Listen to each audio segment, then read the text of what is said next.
He struck her in front of 300 people, and the whole ballroom went silent, waiting for her to run. Rafe Solari had just bought the most beautiful hotel in the city, and he was celebrating it with the woman his family had chosen for him. The girl in the serving apron was nothing to him, a spill, a nobody. So he hit her across the face for ruining his moment, and he turned away, certain that was the end of it.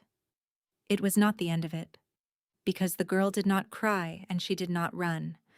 She set down her tray, and she said 6 quiet words that turned the richest man in the room to stone. But that comes later. First, you have to understand the height, because a fall only frightens you once you have seen how far there is to drop. The chandeliers of the Meridian Ballroom hung from the ceiling like frozen fire, 40 of them, each one older than any man who believed he owned the building tonight. Rafe Solari stood at the top of the wide marble stair and let the whole room look at him. He had earned the right to be looked at. And he had learned, a long time ago, never to walk into a space he had not first commanded from above. He wore black, cut close to the body, and he held a glass of champagne he had no intention of drinking. Below him, 300 guests moved through the warm gold light like fish in a heated tank. There were politicians down there who owed him their careers. There were bankers who smiled because the alternative to smiling at Rafe Solari was too ugly to picture. And along the edges of the room, half in shadow, there were 2 rival families who had come tonight to lift a glass to him and, beneath the glass, to measure him, to find out whether the story running through the harbor was finally true. Because tonight, the Meridian was his. The oldest grand hotel in the city, a great pale wedding cake of stone that had stood on the best corner of the waterfront for 100 years, watching ships come in. The one his father had hungered for across 30 years and died without ever touching. The one every man in his blood had circled the way a starving animal circles a lit window it cannot enter. Rafe had closed the purchase that very morning. The papers were signed, witnessed, and sealed in a vault 3 streets away. After 100 years, the lion was finally inside the house. He lifted his glass a half-inch, a small private toast, to no one, and for the length of a single breath he let himself feel the thing he almost never allowed. Not joy. Rafe did not trust joy. What he felt was the deep, clean click of a lock finding its key, the sense that the long, cold climb of his whole life had reached, at last, a landing wide enough to stand on and rest. His father had died in a rented room with a view of this very building, staring at it through a dirty window, too proud to say aloud that he would never hold it, and too honest to pretend otherwise. Rafe had sat beside that bed and promised the dying man the one thing a Solari knew how to promise, which a thing was taken. He had spent the years since keeping that promise. And now, standing at the top of the stair his father had never once been allowed to climb, he felt the old man in the room with him, and for a moment the wanting and the getting of an entire life closed over him like warm water. He had built everything he owned by watching the edges of every room he entered. As a boy in the low, wet streets down by the water, he had learned the first law of his world, and the law was this: the knife never comes from the man in front of you. The knife comes from the side. It comes from the quiet one you stopped watching, the one who fades into the wallpaper, the one you decided was beneath your attention. Rafe Solari had lived to the age of 36 because he counted every person in every room, always, without a single exception.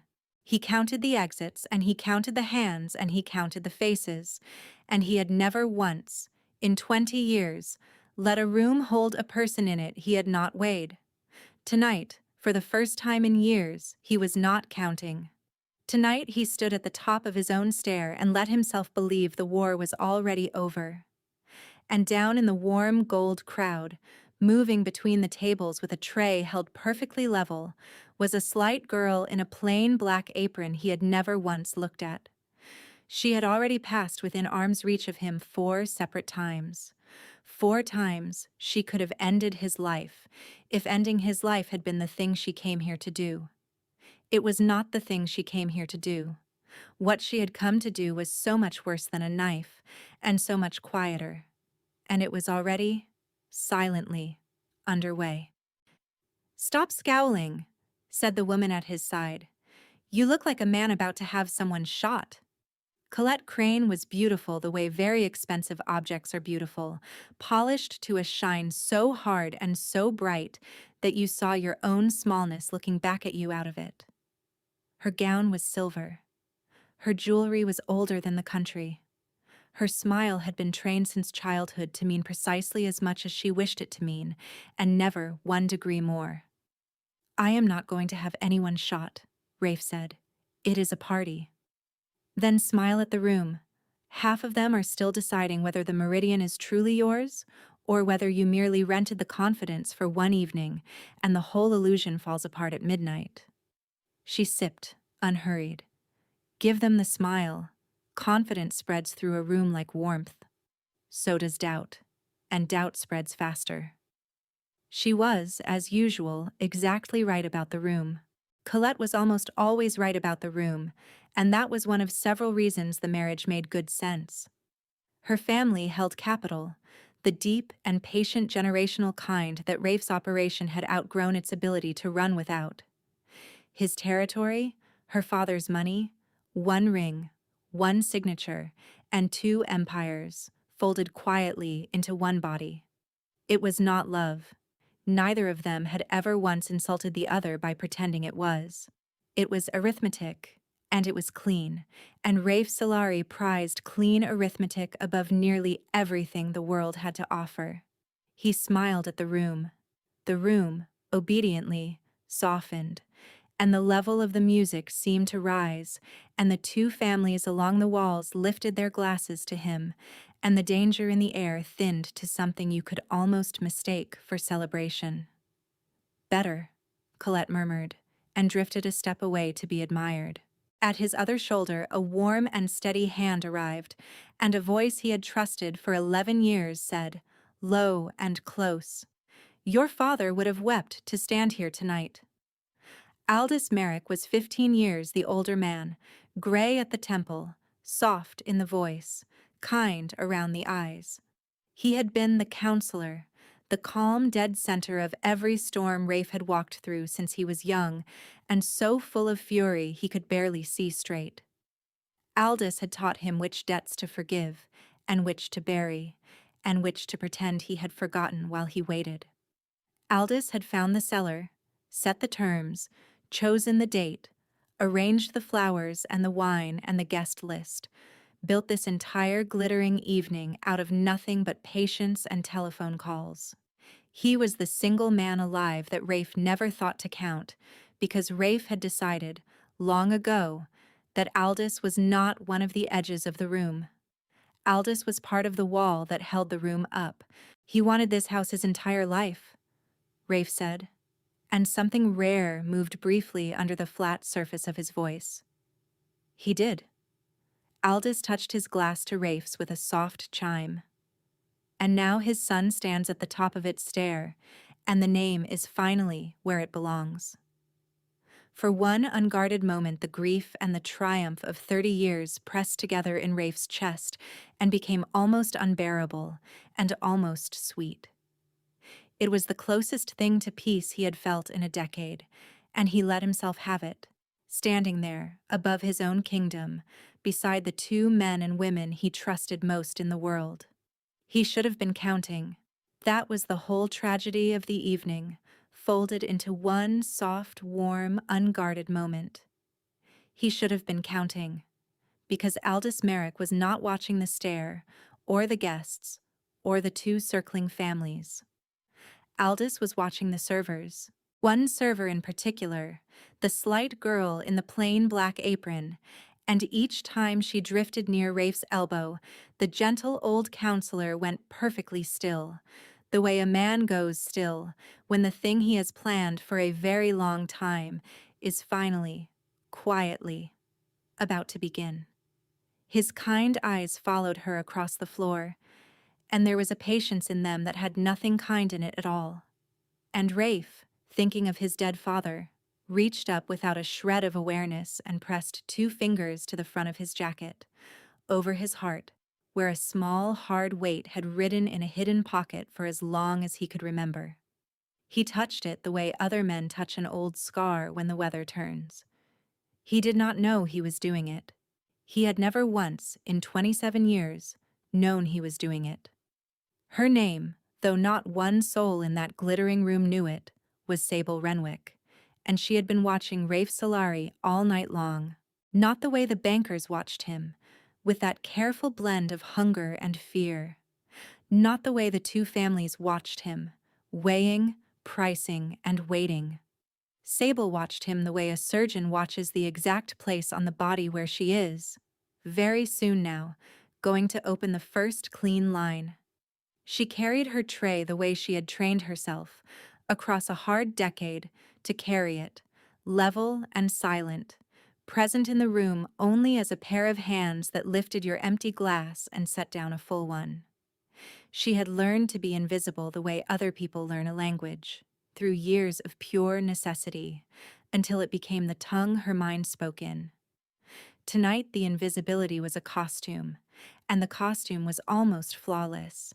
The shoes worn thin at the heel, the shadowed, tired eyes, the plain apron of a girl who needed the small fistful of dollars this shift would pay, and the cooling food she could carry home in a napkin at the end of it. Every guest who glanced at her, and almost none of them did, saw that exact girl and nothing at all underneath her. Only 2 people in the entire ballroom had looked at her twice. One was Aldous Merrick, and she understood precisely why he was looking, and she let him look, because his looking was part of her plan and he did not know it. The other was a 9-year-old boy she had known a lifetime ago, grown now into the most dangerous man in the harbor city, and he had not truly looked at her once. He had looked through her, the way you look through a window at the weather beyond it. That was acceptable. That was, in fact, the entire point. She needed him to keep looking straight through her for 11 more minutes, and then she would never need to be invisible again for the rest of her life. She had spent the better part of a decade walking toward this ballroom. 9 years of small jobs and smaller rooms, of borrowed money and hidden ledgers, of learning the cold grammar of ownership one buried clause at a time, of sitting in the back rows of courtrooms and the back offices of banks, teaching herself the slow and patient machinery by which a house changes hands. And underneath all of it, every single day, she had carried one sentence behind her teeth, the sentence her grandfather had pressed into her small hands when she was a child, and the world was already burning down around them both. The house always settles its debts, Sable. It only takes its time. Tonight, the house had finished taking its time. And that was the first quiet satisfaction of the evening, felt by exactly one person in a room of 300, the private, iron-hard peace of a promise about to keep itself at last. She had rehearsed this night 10,000 times, lying awake in a dozen cold rooms, and in every single version she had imagined she would feel triumphant when the moment finally came. She did not feel triumphant. She felt the way a person feels at the top of a very long flight of stairs she has been climbing her whole life, when there are suddenly no more steps, only the strange, flat quiet of arrival, and the question of what a person is meant to do with the rest of herself now that the climbing is finally done. Across the little circle of light where Rafe stood, Colette Crane raised her empty glass a few inches into the air without looking, without turning her head, the small, weightless gesture of a woman who has never once in her life wondered whether the person about to refill her glass is a person at all. Sable stepped in with the bottle, and Aldous Merrick, from the far edge of that same circle, said in a low and pleasant and helpful voice, "You, not that bottle, girl, the older vintage, on the side table." And as the words left him, the gentle old counselor shifted his own arm, just slightly, just enough. a motion no camera and no guest would ever catch, so that as Sable turned toward the side table, the mouth of the bottle in her hand kissed the rim of Colette Crane's glass, and a long, dark ribbon of red wine spilled down the front of the most expensive gown in the room, like a wound coming open. Sable knew, in the half-second it took to happen, exactly what had been done, and exactly who had done it. She had spent years learning to read men like Aldous Merrick from clear across a room. He had just picked her up and used her as a blade, and he had aimed the blade at the one woman in the room whose ruin would force Rafe Solari to react in front of 300 witnesses. He needed a spectacle. He needed every eye in the house pulled hard to the left so that something else could move, unwatched, to the right. What Aldous Merrick did not know, what not one living person in that ballroom knew, was that Sable Renwick had come here to be a blade tonight as well. She had simply intended to be the hand that held it, and not the edge that someone else swung. Colette gasped. The little circle turned, and 300 people, one after another, went silent, and looked, and saw the girl, and saw the stain, and saw the ruin of the silver gown. Rafe Solari felt the whole room swing toward him at once, and he understood in an instant what the swing was asking. This was the moment the two families had come to witness. This was the question hiding under every handshake all evening. Was the meridian truly his? Was he truly the master of this house? Or was he a man who had climbed one stair too high and could be knocked all the way back down by something as small as a servant and a spilled glass? 300 people were writing the answer in their heads in real time, and the answer would be loose in the city by dawn, and the answer would set the price of everything he owned. And the old blood spoke up in him. The blood of the low, wet streets. The blood that had kept a starving boy breathing when the world wanted him dead. It told him what it had always told him. Anything that makes you look weak in front of the pack, you strike. And you strike without hesitation. And you strike hard enough that no one in the pack ever dreams of trying it twice. He struck her. The flat of his hand across her cheek, hard, a crack that carried clean across the ballroom and hung in the silence after it like smoke. Sable Renwick's head snapped to the side. The tray flew from her hands. Glass rang and burst across the marble in a bright, violent spray. And then there was nothing. No sound at all. 300 people sharing one held breath. And Rafe already knew, inside that single held breath, that he had done something wrong. He did not yet know how wrong. He knew only the small, sick weight of it settling behind his ribs, the weight a man feels when his hand has moved a half-second ahead of his judgment and cannot be called back. Not ever. Not for any amount of money in the world. Somewhere near the great doors, a woman lifted one hand slowly to her own mouth.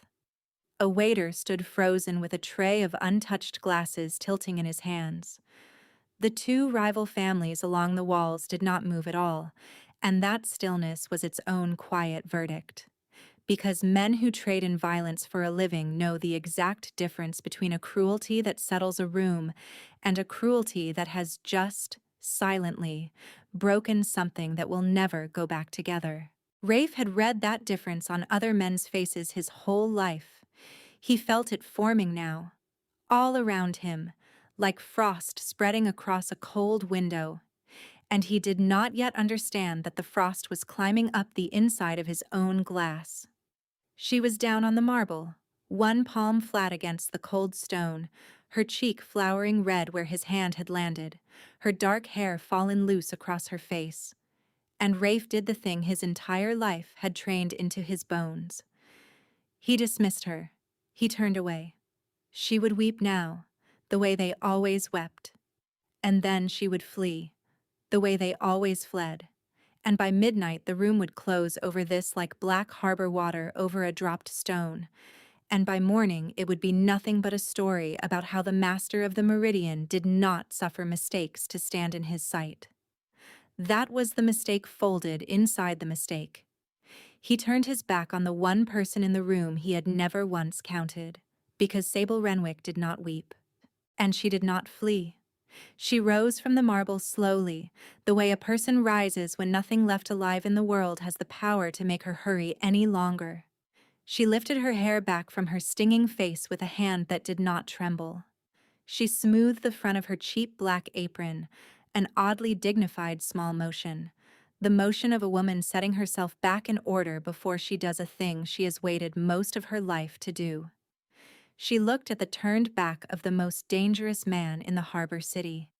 And she spoke, not loudly, but pitched to carry into the perfect silence, so that every soul beneath those 40 chandeliers heard each word come down like a coin onto stone.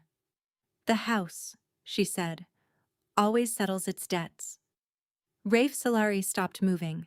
He turned back around, because those were not words that a serving girl could possibly own. They were carved into the stone above the front doors of the Meridian, Latin on the left hand, English on the right, worn soft and shallow by 100 years of weather off the water. They were the motto of the family that had raised this hotel and then lost it.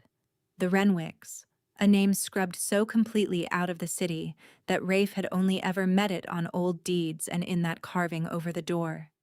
It was not a sentence a guest would say. It was not a sentence the staff would say. It was a thing only an owner said, spoken from inside a place looking outward, and Rafe had privately intended to have those very words cut into the inner curve of his wedding ring, because he had believed, until 4 seconds ago, that they had finally, fully, forever, passed to him. "What did you say?" Rafe said. It was not a question. The temperature of his voice had dropped through the floor. The dangerous quiet had come into it, the low and level and almost tender register that made hardened men in his organization abruptly recall business elsewhere. The whole room heard the change move through him and pressed itself back another inch from the circle, the way a crowd steps back from the edge of something high. Along the walls, the two families had gone very still and very interested, the way wolves go still when the wind changes and carries them something new. They had come tonight to measure a king.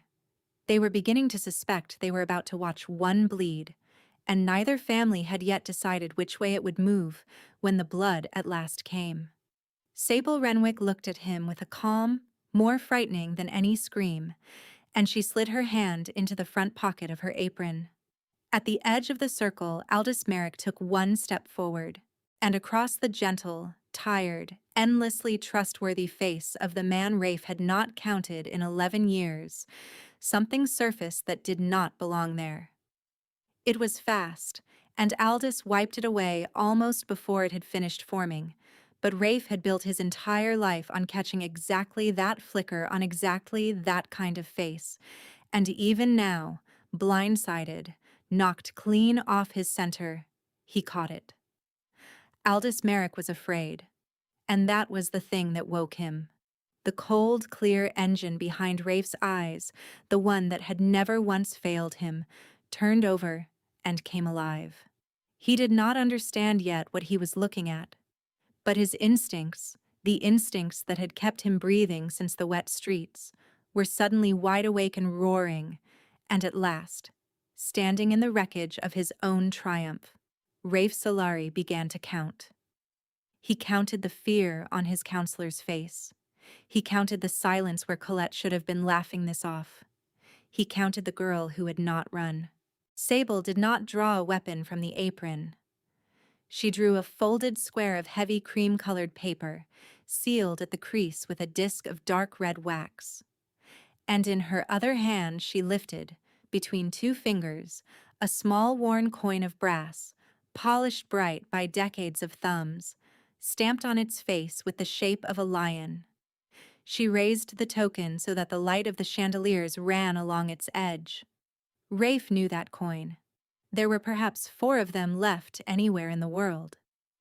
It was the old house token of the Meridian Bar, the marker the hotel had given, in its grander century, to a guest whose credit would always be good, a guest the house meant to keep forever.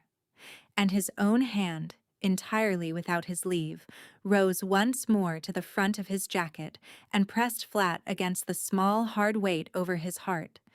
And for the first time in his adult life, Rafe Solari felt the ground move under a thing he had always believed was solid stone. "You did not buy this hotel, Mr. Solari," Sable said, clear and steady, carrying to every corner of the frozen room. "You bought a lie about this hotel. The controlling stake left the seller's hands at 9 o'clock this morning, 3 hours before you signed your father's dream. It moved to a holding company with a name no one owns and no one could ever find." She let one full second pass, and the room hung on it. "I am the name underneath that company. You have stood at the top of my stair all night, Mr. Solari, drinking my champagne in my ballroom, telling 300 people out loud that you finally own a house that has belonged to me since the sun came up this morning."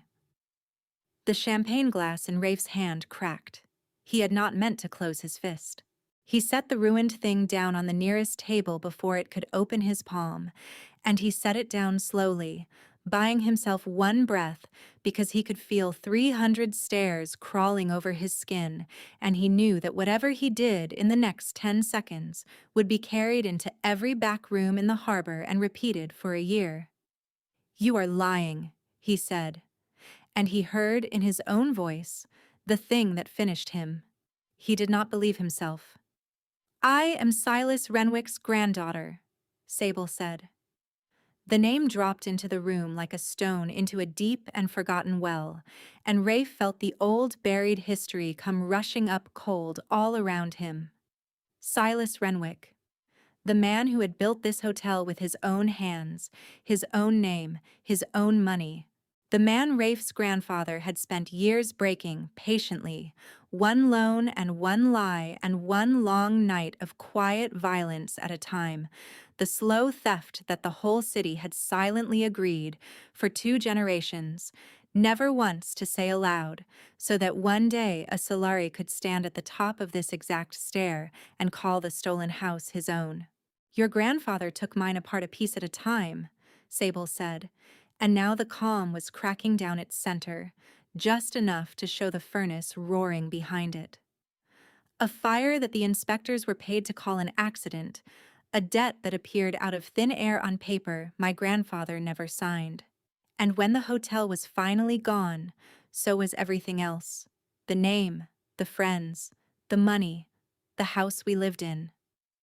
I grew up hearing the name of your family, the way other children hear the name of the thing that lives beneath the bed. I grew up in rooms with the heat shut off, doing the arithmetic of which meal to go without, while your people threw parties in the house my grandfather raised with his own 2 hands. And I decided, younger than you would ever believe a child could decide such a thing, that I was going to take it back. Not burn it, not blow it into the harbor. Take it back, clean and legal and permanent, and stand in this ballroom on the very night you thought you had finally won, and watch the last of the Solaris learn that the ground beneath his feet had never, for one single instant, been his. She turned the folded deed so the red wax seal faced him directly, like a small round eye watching him. 9 years it took me, she said. Years, and every dollar I could earn and borrow and bury, and a great deal of learning how to be no one in a room full of somebodies. And this morning, 3 hours before your pen ever kissed the paper, I finished it. Her mouth curved, and there was no warmth anywhere inside the curve. So no, Mr. Solari, you did not humiliate a serving girl tonight. You struck your own landlord across the face, in front of the entire city, in the middle of the one house your family committed murder to steal. Far back in the crowd, a single man laughed, one short, shocked bark, and then swallowed it whole in the silence. The 2 families along the walls traded a single long look across the room, the look of people recalculating a very great deal of money very quickly. If the Meridian had never truly been a Solari's at all, then the ground beneath a dozen other arrangements had just shifted with it, and every man who had come to that room to bend a knee was now silently working out whether he had knelt to the wrong house. Rafe Solari had built an empire on a single promise, made first to himself, and then to every soul who feared him, that he was a man who could not be surprised. He had survived his whole life by seeing the knife before it ever left the hand, and now he stood in the smoking ruin of his own victory, in a house he did not own. Engaged to a woman he was beginning to realize he could not trust, in front of the two families who would carry every heartbeat of this to every corner of the harbor before sunrise, and he could not make his mouth form a word. The clear, cold engine behind his eyes, the one that had never failed him once, simply stopped and turned over and handed him nothing at all. For the first time in 20 years, Rafe Solari was speechless. And into that speechlessness, quietly, almost gently, almost with pity, Sable Renwick set the small blade that would open his entire world down to the bare, cold stone. She did not lift the deed. She did not lift the token.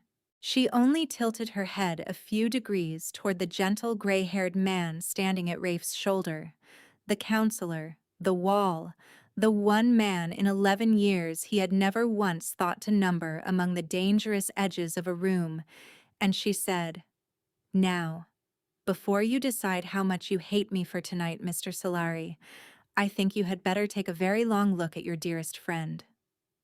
Rafe Solari looked at his dearest friend, and Aldous Merrick smiled back at him, gentle and tired and sad, the way he had smiled for 11 years.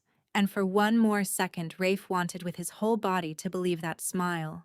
"She is a thief and a liar," Aldous said softly, spreading his hands, the picture of a reasonable man watching an unreasonable night. "She has spun you a story and a forged paper on the worst evening of your life. Precisely because it is the worst evening, precisely to knock you off your feet when you are too proud to catch yourself. Rafe, look at me. 11 years I have stood beside you. Send this woman out with the broken glass, let me put the room back together, and tomorrow we will find out who paid her to do this." It was a good performance. It was the performance of a lifetime, delivered without a tremor. But Rafe had just watched raw fear cross that face, and once you have seen the thing that lives under a mask, you cannot unsee it. And the cold, clear engine in his head was running now, fast and merciless, laying facts down side by side like cards on a table. "You chose this hotel for me," Rafe said slowly. "I found you a prize worthy of your father. You found the seller. You set the terms. You swore to me the deal was clean." Rafe took one step toward him, and the whole room leaned away as one body. "You picked the date of this party. You picked tonight. And you would not let me move it. Not for anything. Not when I asked." "I picked the night your dream came true," Aldous said, but his voice had thinned, just slightly, the way ice thins over moving water, and both of them heard it. Sable Renwick spoke into the space between them, and her voice was quiet and even and terrible in its patience. "Ask him why the marriage had to come first. Before you took possession of this house, before the papers even cleared. Ask your dearest friend why the wedding to Colette Crane was set for the week after the sale, and not the month after, or the year." She tilted her head. "I will tell you, since he seems to have lost the use of his tongue. When you marry Colette Crane, your house and her father's house become a single estate under a single set of documents. One estate that Aldous Merrick has already, quietly, over the last 2 years, handed the keys to. You do not survive the honeymoon, Mr. Solari. You marry her. The two houses merge on paper. And then there is a very sad and very private accident somewhere far from witnesses, and the grieving young widow inherits everything you spent your entire life building, and your loyal counselor of 11 years keeps his percentage, in cash, for services rendered." The silence in the ballroom had changed its texture. It was no longer the silence of a scandal. It was the silence of 300 people who have just understood all at once that they are standing inside something far larger and far colder than a spilled glass of wine, and that they may have been standing inside it for a long time. Rafe turned his head slowly and looked at Colette Crane. She had not said one word to defend herself. That was the thing that landed hardest of all, harder than the deed, harder than the token, harder than the fear on Merrick's face. Colette, who always had the exact right word ready for the exact right moment, who in 3 years he had never once seen caught without a reply, stood there with the red wine drying stiff down her silver gown and said absolutely nothing. And then, when his eyes finally found hers and held them, she did the smallest thing in the world. She took one step backward, one single step, away from him, toward her father's men along the wall. It was a confession with no words in it, and every soul in the room read it in the same instant. "How do you know all of this?" Rafe said to Sable, and his voice had gone strange, scraped hollow. "How could you possibly know the shape of my own murder better than I do?" "Because I own the Meridian," Sable said simply. "And for 100 years, every dirty dollar in this city has crossed a table in this hotel at one time or another. When you own the house, Mr. Solari, you own the ledgers that run under its floors. Your friend was careful. He was patient and he was clever, and he was very nearly perfect. He was simply never careful enough to imagine that a Renwick had come home and was reading every line over his shoulder." She almost smiled. "We always could read the books. It was the one thing your family could never quite burn out of us." Aldous Merrick opened his mouth to speak, to spin one more thread, to find the single angle that had always, all his life, been there for a clever man to find. Rafe raised one finger, and the counselor who had run Rafe Solari's whole world for 11 years closed his mouth, because he himself had taught the boy that gesture, in a back room a very long time ago, and he knew exactly what it meant. And he knew there was no longer any thread left anywhere in the world long enough to climb out of the hole he had dug and was now standing in. "Take him out of my sight," Rafe said to the men along the wall, his own men, and the ones who answered to him and not to the Cranes. "Do not let him speak to anyone. Do not let him near a telephone.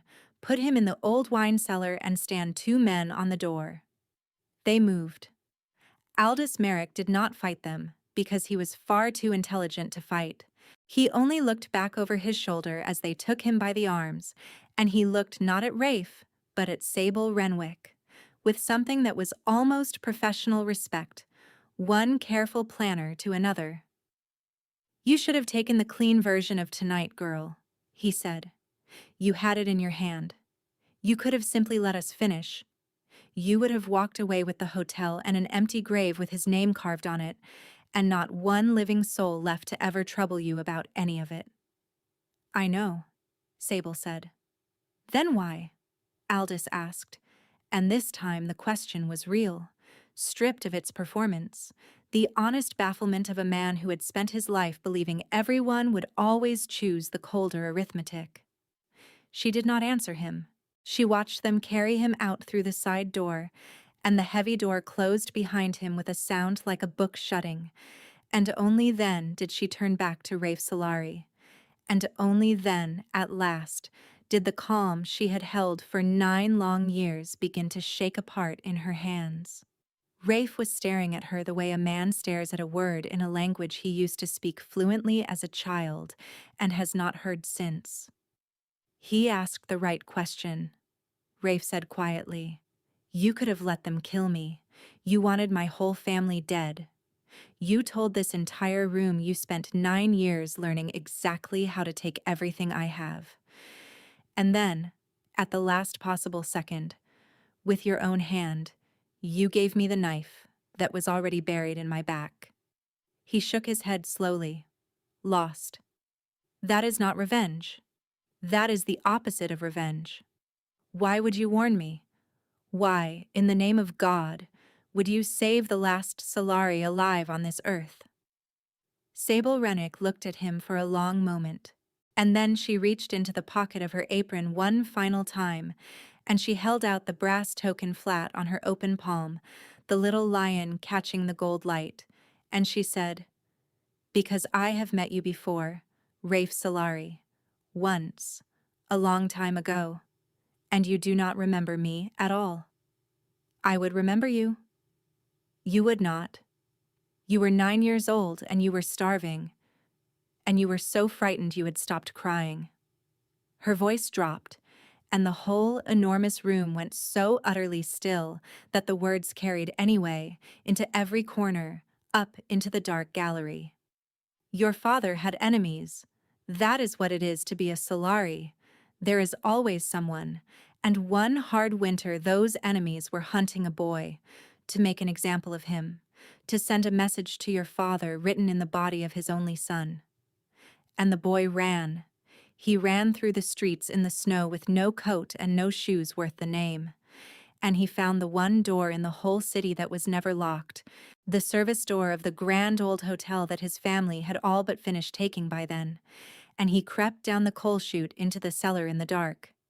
And he made himself small behind the furnace, and he waited there to die.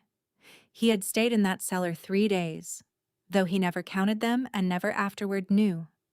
3 days in the cold and the coal dust, drinking the water that dripped from a rusted pipe, listening to the men come and go in the street above, learning the lesson every Solari eventually learns, which is that the world will let a child freeze if freezing is the convenient thing, and that no one is coming. That was the lesson the boy carried back up out of the dark. It was very nearly the only lesson he ever learned that turned out, in the end, to be wrong. Rafe Solari had gone the color of ash. An old man found him down there, Sable said, and her own eyes were wet now, and she let them be. An old man who had every reason on this earth to drag that boy up the stairs by his collar and hand him out the door to the men in the street and be forever rid of one more Solari in the world. Because those were the people who had burned his hotel. Those were the people who had taken his name off the door his own father carved it into. Those were the people who had taken his whole long life apart, a piece at a time, and left him a caretaker in the ruins of the thing he built. He had every reason to let that child freeze. She turned the token over once in her fingers, and instead, he brought the boy bread and a wool blanket off his own bed. And he sat down on the cold coal in his good coat and stayed there beside the enemy's starving son until the men in the street gave up and went away into the snow. And when the boy left in the gray light of the morning, the old man pressed this coin into his hand and folded his fingers over it, and he said, "As long as you carry this, the house owes you a safe night." And then he said the only other thing he ever said to you, the thing that is carved over the door outside. She looked up. "The house always settles its debts." Rafe's hand had risen to the front of his jacket. It was pressed flat over his heart, over the small hard weight in the hidden pocket, the weight he had carried for 27 years and never once shown to a living soul, never explained, never understood, the weight he touched in the cold without ever knowing his own hand was moving toward it. "That was my grandfather," Sable said, and her voice broke clean down the middle at last, and she let it. "Silas Renwick. That was the last kind thing a Renwick was ever able to do in this city before your family finished us for good, the next spring, and put him out of the ruins for the final time. And you, the boy he saved, you kept his little brass token over your heart for 27 years. She wiped her eyes hard with the back of one shaking hand, furious at herself, furious at the whole unfair architecture of it. "So no, I could not let them bury you. I planned it for 9 years. I stood in this room in a borrowed apron with everything I ever wanted finally in my hands, ready to watch you fall and feel nothing but glad. And then I watched you touch your own chest without knowing you were doing it. 4 separate times in one evening, The exact way a man touches the single act of kindness he was ever shown and has never been able to explain to himself, and I could not do it. I could not finish it. She laughed, wet and ruined and helpless. It turns out I am a very poor avenger. Please do not tell anyone. It will ruin my reputation entirely. For a moment the two of them simply stood there in the wreckage, the boss who suddenly owned nothing, and the servant who owned everything. And the whole cold city seemed to hang in the air between them, held in a brass coin and a folded deed and a debt paid across 27 years and 2 generations. Then Colette Crane's father moved, and the night turned once more. Ambrose Crane had come to this party to watch his future son-in-law fall quietly into a grave. He was a broad, silver, unhurried man, and he had not risen from his seat during any of it, because men like Ambrose Crane do not rise. They wait, and the world rearranges itself around their waiting. But now he set down his glass with a small final click, and he lifted one heavy hand, and along the walls of the ballroom his men, 10 of them, hard men who had come dressed as guests and mingled all night as guests, let their good jackets fall open. "This has been remarkably entertaining," Ambrose Crane said, in a voice like a heavy door swinging shut in a deep house. "Truly, I have not been so well amused in years, but the arrangement stands. The girl's paperwork can be unwound in the morning by better lawyers than a waitress can afford. The wedding will proceed on schedule. And you, Solari, will sign the estate over to my daughter tonight, in this room, while there are still enough witnesses on hand to make it all look like joy." He smiled without any part of his face agreeing to it. "You have perhaps 30 of your people in this building. I have counted them. Counting is a habit of mine. I have 10 men here, and 50 more in the street and on the doors. Every exit belongs to me. So do the arithmetic, Solari. You were always so very good at arithmetic." Rafe Solari straightened. And something happened to him then that 300 people would go on to describe differently for the rest of their lives. But they all agreed on this much. The man who had stood speechless in the ruins of his triumph was gone, and in his place was the thing the harbor only whispered about. The reason grown men crossed the street when his car slowed. The low, cold animal that the wet streets had made and never fully unmade. "You want me to sign my father's dream over to the man who paid my closest friend to murder me on my honeymoon," Rafe said. "In the house I was told my whole life would one day be mine, in front of the entire city." He unbuttoned his black jacket, slowly, one button at a time, and let it hang open, and there was nothing beneath it but a white shirt and a man. And somehow, that was more frightening than any drawn weapon in the room. A low sound moved through what was left of the crowd, the sound of 300 expensive people all deciding in the same instant that they would very much rather not be witnesses to whatever came next. Near the doors, a judge that Rafe owned turned his face away. A banker set down his glass with exaggerated care and began very casually to look for his coat. But no one left. No one quite dared be the first to walk toward a door that the Crane men were standing in front of. So they stayed, 300 hostages to their own curiosity, and they watched. "No, Mr. Crane, I do not believe I will be signing anything tonight." "Then your people die in this room alongside you," Ambrose Crane said, without heat, the way a man states the closing price. "And I take it all anyway, out of your estate, in probate, which is slower but every bit as certain, and a great deal quieter." "My people," Rafe said. "You keep saying my people. You keep setting your 10 men and your 50 in the street against my 30, and you keep looking very satisfied about the sum." He tilted his head, and for the first time since the wine had spilled down that silver gown, he smiled, and the smile was a terrible thing to see. "You have been counting the wrong house all night, Ambrose. That has been the entire trouble with your evening, from the very first glass." And every man along the wall who answered to the Cranes felt the floor of the night shift beneath his shoes. because the boss they had come to break did not look like a broken man.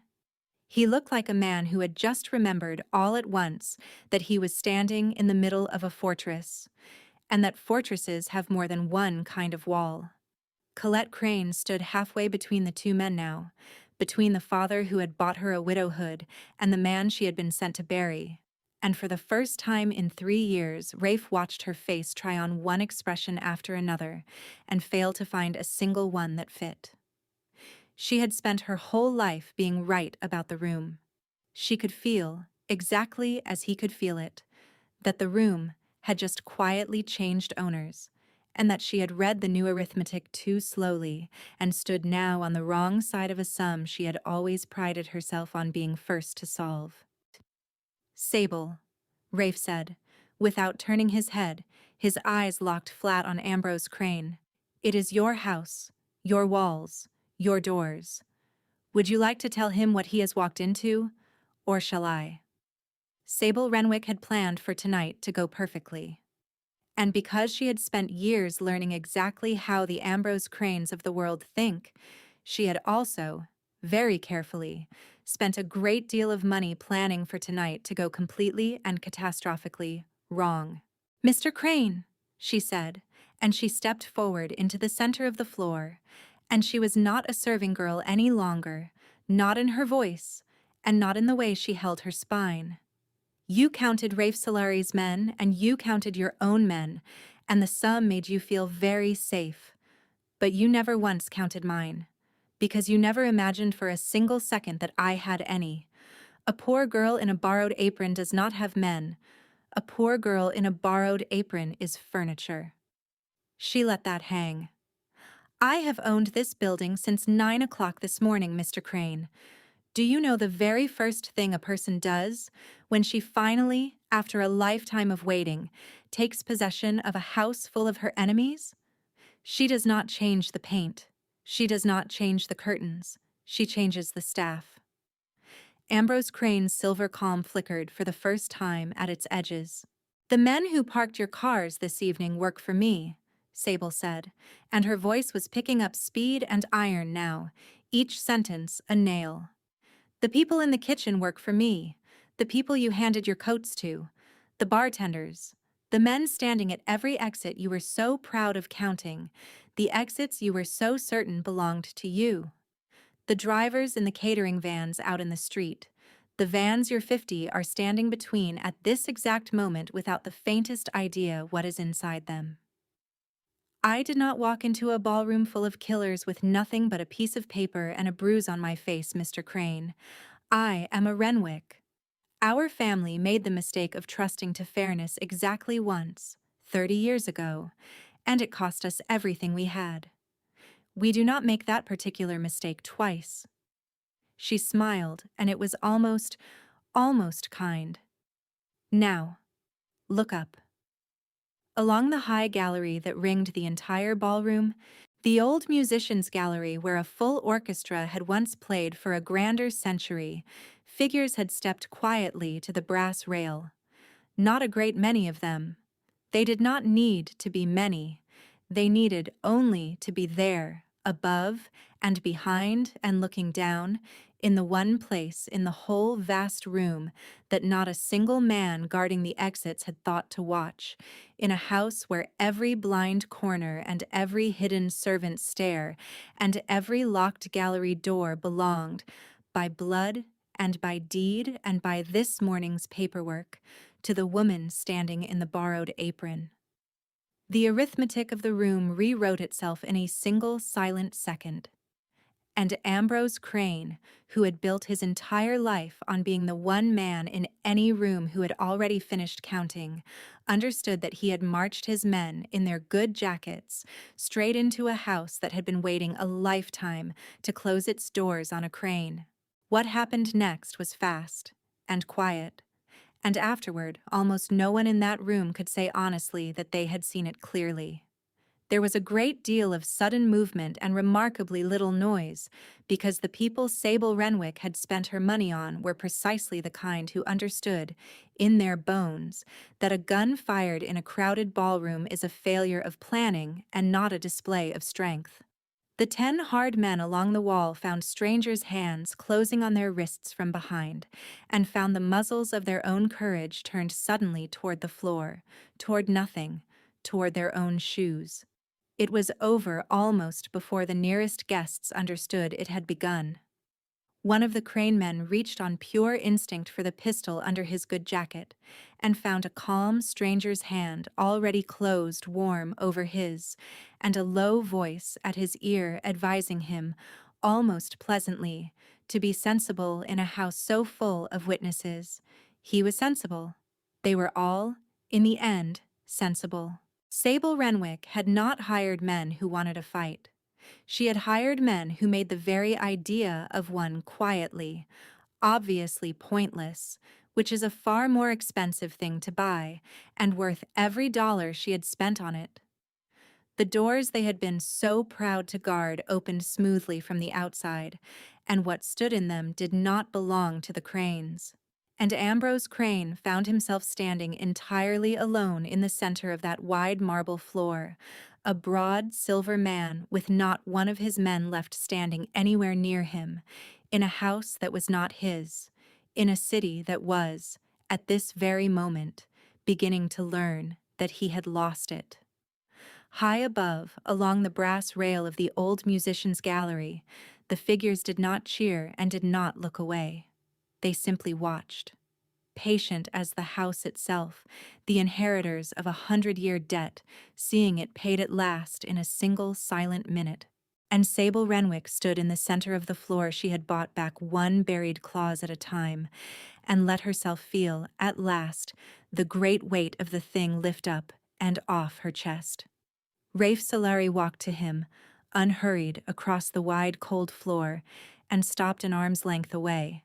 "You came into my house to bury me," Rafe said very quietly, so that only the two of them could hear it under the hush. "And I am going to let you walk back out of it alive, on your own 2 feet, in front of every important person in this city, because a dead Ambrose Crane is a war that costs everyone, and a humiliated Ambrose Crane is a lesson that costs only you. But understand me clearly. The single reason your heart is still beating is that the woman who owns this floor asked me, an hour ago, to try being a better man than my grandfather ever was. I am testing the idea out tonight. For the very first time." He leaned in a half-inch. "I would not care to learn, right now, exactly how long the experiment lasts." And Ambrose Crane, who had not been walked anywhere by another man since he was a boy, was walked to the door and put through it, into the wet and waiting night. By 1 o'clock in the morning, the great ballroom was empty of everyone who did not belong to it. The 300 guests had gone out into the wet dark carrying the only story that would matter in the harbor for a year. The story of how the Solari boy struck a serving girl across the face and lost an empire and a bride and his oldest friend in the space of one held breath, and how the serving girl had turned out to be the oldest name in the city, come quietly home to collect 100-year debt. The 2 rival families had gone back to their houses to tear up every map they owned and draw them again. The Cranes were finished on this side of the water and finished publicly, in front of everyone who counted, which is the only kind of finished that ever truly stays finished. Aldous Merrick was taken up out of the old wine cellar and driven a long way inland. And whatever was arranged for him was arranged quietly, and permanently, and well out of anyone's sight. And the city was told only that the old counselor had retired to the countryside for the sake of his health, which in that city was understood by everyone to be the last that would ever be heard of a man. Rafe did not do the thing himself, and he did not draw it out, and he did not make a lesson of it or a message of it, because the woman in the borrowed apron had asked him not to, and he found, to his own quiet astonishment, that he was still trying the experiment out. And when all of it was done, and the doors were locked, there were only the 2 of them left, in the enormous gold room beneath the 40 dark chandeliers, sitting together on the wide marble stair like 2 people who had survived the same shipwreck from opposite ends of the boat. For a while they did not speak at all. The great room ticked and settled around them the way old buildings do once the crowds have gone, and the rain moved against the tall windows, and the city out beyond the glass rearranged itself in the dark to make room for the new shape of things. Somewhere far off, a clock struck the half-hour. Neither of them moved to leave. "You could have let them kill me," Rafe said again. He kept returning to it, the way a tongue returns to a broken tooth. Even at the very end, when Crane's men opened their jackets, you could have simply stepped back into the crowd and let it happen, and had absolutely everything you ever wanted, clean, with no Solari left in the world to complicate it. "I know," Sable said. She was not standing anymore. She had folded down onto the third step from the bottom, all at once and completely, as though 9 years of holding herself perfectly upright had finally been allowed to set its burden down. "I keep waiting to feel that I made a terrible mistake tonight. I keep waiting to feel that I betrayed my grandfather by not letting the last of you fall when he was finally within my reach." She looked up at him, and the ballroom light caught the bruise blooming on her cheek. "It does not come. I have tried all night to make it come." He gave a starving child bread in the dark when it cost him the very last thing he had left to lose. I think, if he could somehow see this night, he would be glad, in the end, that I turned out to be his granddaughter, and not merely his revenge. Rafe sat down on the cold step beside her, which not one soul in the whole harbor would have believed had they seen it. The most feared man in the city folding himself down onto a stair beside a bruised girl in a stained apron like an ordinary, tired, human person at the end of a long day. "What happens now?" he said. "You own the house. You own the ledgers. You own me, in every way that a court would recognize, and several that it would not. You could take the entire thing, all of it, every dock and every dollar, and I could not lift a hand to stop you, and I am no longer certain I would want to." "I do not want the entire thing," Sable said. "I never once wanted the entire thing. I wanted my grandfather's name back over that door where his father carved it. I wanted the man who was going to murder you to fail, publicly, so that no one would ever try it again. And I wanted, just one time before I die, to stand in this ballroom as a Renwick, in the light, and not as a ghost in the walls." She was quiet a moment, turning the token over in her fingers. "I have all 3 of those things now. I find, to my great surprise, that I am not nearly as greedy as I spent all those long years believing I would need to be." And then, out in the dark and rain-slick street beyond the tall front windows, an engine turned over, low and expensive, and a long black car settled itself at the curb, where no car had any business being at 1 in the morning. And a moment later, a telephone in Rafe's inside pocket, a burner carrying a number that only 4 people in the entire world had ever been given, began, softly, to ring. He drew it out. He looked at the screen. He looked at Sable. "Ambrose Crane," he said quietly. "He is not a man who loses a house in the evening and simply goes home to bed." Rafe answered the telephone because he had never once in his life let a threat ring out unanswered, and Ambrose Crane's voice came through it low and even and full of the deep, unbothered patience of a very rich man who has already decided to spend a great deal of money on someone's death. "You embarrassed me in front of the entire city tonight, Solari," Ambrose said, "in my daughter's future house.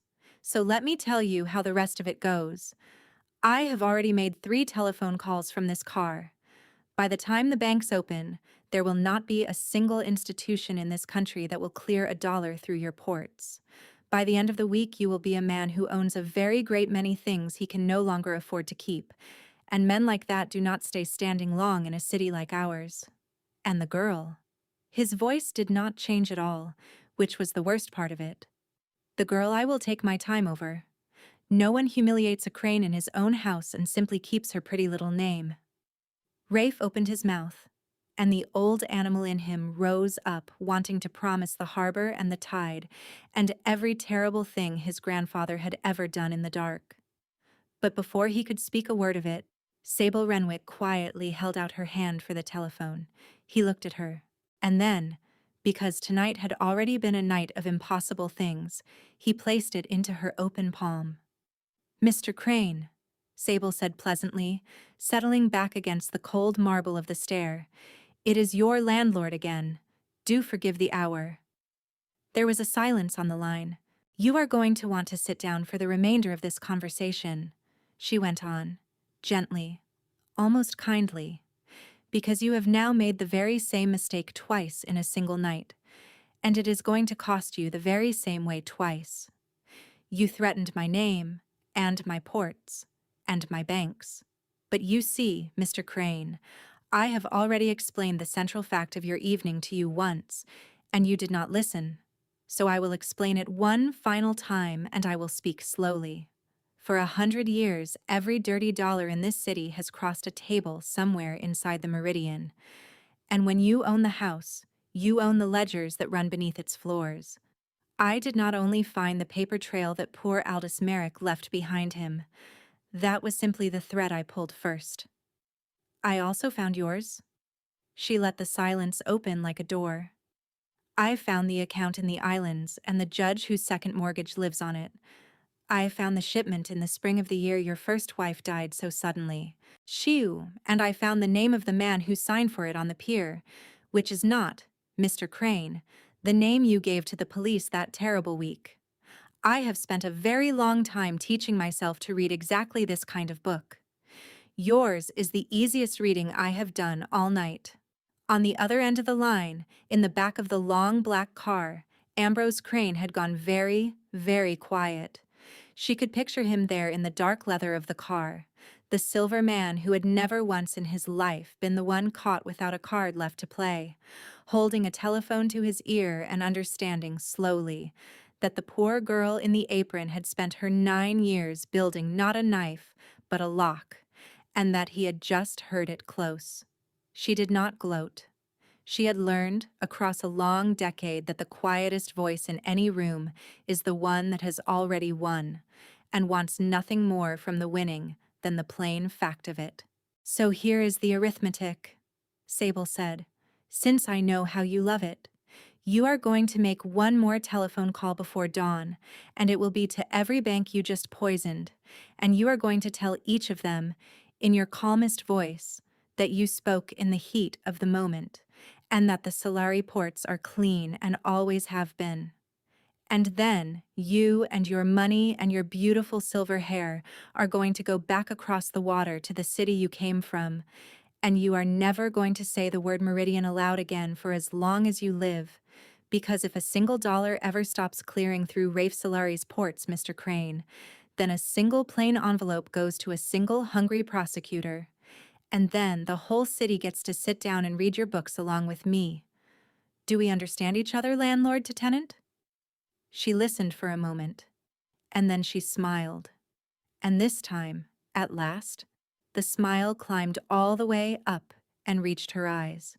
"I was certain you would come around to my way of seeing it," she said. "Good night, Mr. Crane. The house thanks you for your stay, and hopes you will not hurry back." And she ended the call, and she handed the little telephone back to Rafe Solari, and she let out a long, slow breath that seemed to carry 9 full years up and out of her body and away into the dark. For a long moment, neither of them said a word. Out in the street, the long black car sat a while at the curb, its engine running, its windows dark, and then at last it pulled away from the front of the Meridian and did not come back, and the sound of it thinned and vanished into the ordinary hush of a city near dawn. Whatever else Ambrose Crane was, he was also a man who could read a closed book, and Sable had just handed him the closing price of his own long silence. Rafe stared at her. "You had that the entire time," he said slowly, "from the very beginning of the night. You could have ended Ambrose Crane with a single telephone call and never once needed me at all." "No," Sable agreed softly. "I did not need you at all." She turned on the step and looked at him, and the last of the armor was gone from her face now, and what lay underneath it was young and tired and unbearably honest. And that, Rafe, is rather the entire point of everything I have been trying to tell you all night. I did not need you. I chose you. There is a very great deal of difference between those two things, and no one in your whole hard life has ever once shown you the second one. I have come to believe that is the true crime your family committed in the end. Not the fire. Not even the hotel. She held his eyes. You. What they made of you. A man that everyone in the world has always needed. For what he could do, and what he could take.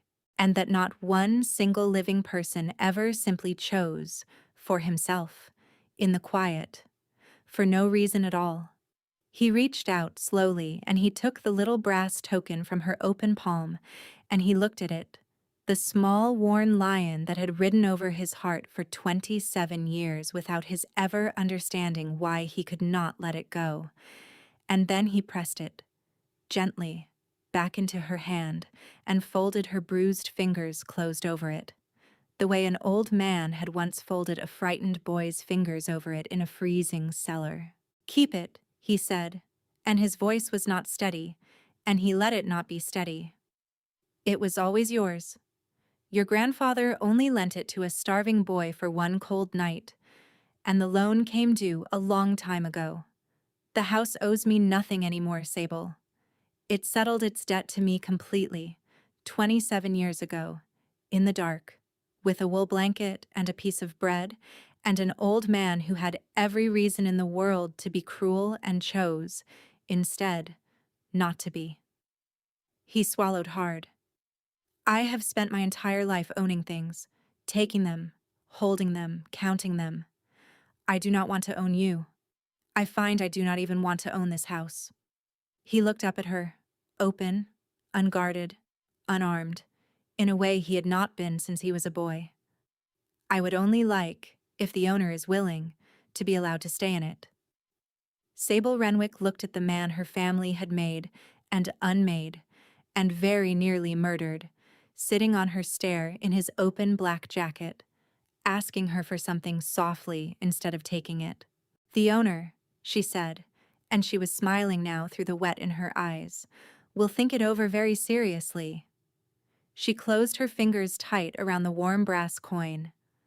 "The house always settles its debts, Rafe. It only ever takes its time." Morning came into the meridian the way morning had always come into it, slow and gold and enormous, pouring in through the tall east windows and running down the marble stair like something warm poured from a great pitcher. Rafe Solari stood at the top of that stair with a cup of black coffee going cold in his hand, and he was not, for once in his life, commanding the room from above it. He was only looking at it. The broken glass had all been swept away in the night. The wine stain had been lifted clean out of the floor. The 40 chandeliers hung dark and resting now, and the great gold room without its frightened crowd was simply quietly beautiful, the way a thing is only ever beautiful once no one left in it is trying to own it. Down at the very foot of the stair, in the doorway to the old kitchens, Sable Renwick stood in a plain shirt with the sleeves pushed up past her elbows. No apron now. No costume, no borrowed invisibility. Just a woman standing in the house her grandfather had built with his hands, holding 2 chipped enamel cups, because the good china was still locked away somewhere in the cellars and neither of them had wanted this morning to go looking for it. "You are still here," she said. It was not quite a question. "I am still here," he said. He came down the stair, all the way down, past every step, to the ground floor where the servants had always stood, and he found that it did not cost him anything at all to stand there. She handed him one of the 2 chipped cups. Their hands touched around the warm enamel, both of them scarred in their own separate ways, both of them survivors of the very same 100-year-old crime, told from opposite sides of the fire, and neither of them pulled away. It was the first time in his adult life that Rafe Solari had held still while another person touched him and not measured, somewhere in the back of his mind, the angle to the nearest exit. He noticed himself not measuring it.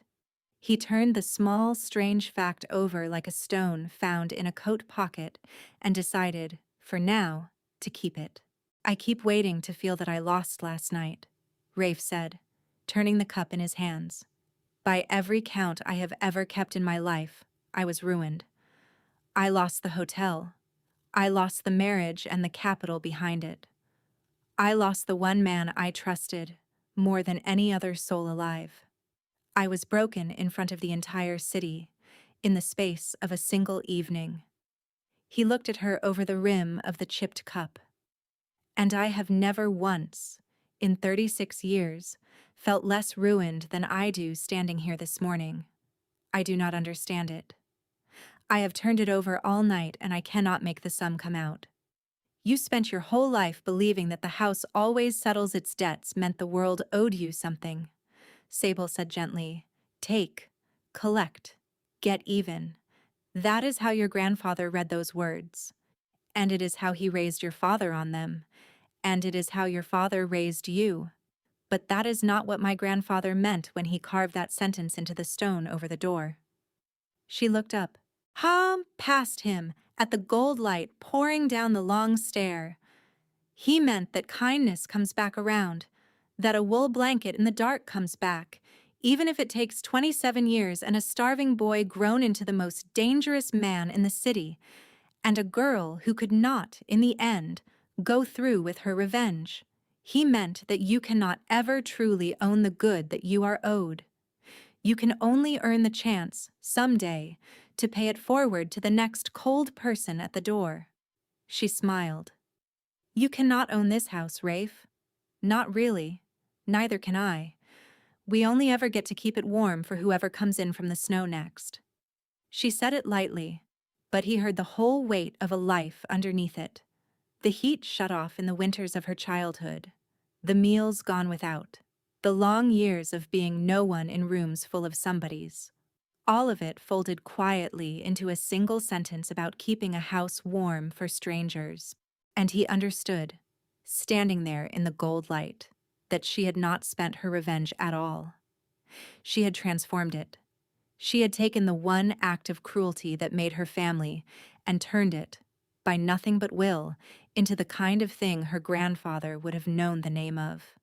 Rafe Solari, the most feared man in the whole harbor city, stood in the gold morning light in the very kitchen where a hungry, frozen child had once been shown the single act of mercy that would, decades later, reach out of the past and save his life. And he lifted a chipped cup of coffee poured for him by the woman who could have ended him with one telephone call and chose instead to hand him something warm to hold. And he began, slowly, for the first time in 36 years, to learn how to be someone other than his grandfather's grandson. He had walked into that ballroom the master of everything he could see. He walked out of it with none of it, and the only thing in it that had ever once been real. He had struck a poor girl across the face to look strong in front of 300 people, and she had answered him, not with a scream, and not with a knife, and not with the revenge she had spent 9 years earning the right to take. She had answered him with mercy. Her next move was never going to be the knife. That is the thing he never saw coming, because in his whole cold life, no one had ever shown him it existed. Her next move was mercy, and that is what left him speechless. If that ending got you, then you understand exactly why this channel exists. There is nothing in the world more powerful than the moment a man who believed power meant the loudest hand in the room is brought to a dead stop by the quietest, bravest choice a person can make. If you loved watching Sable turn the tables, and then refuse, at the very last second, to become the very thing that hurt her, do me one small favor. Tap that like button so the story finds more people who need to hear it. Subscribe, because we tell one of these every single week. And the next one is a good one. I promise you that. And tell me down in the comments, the exact second you first realize that the poor girl in the borrowed apron was quietly holding the entire city in the palm of her hand. I read every single one of them. I will see you in the next story.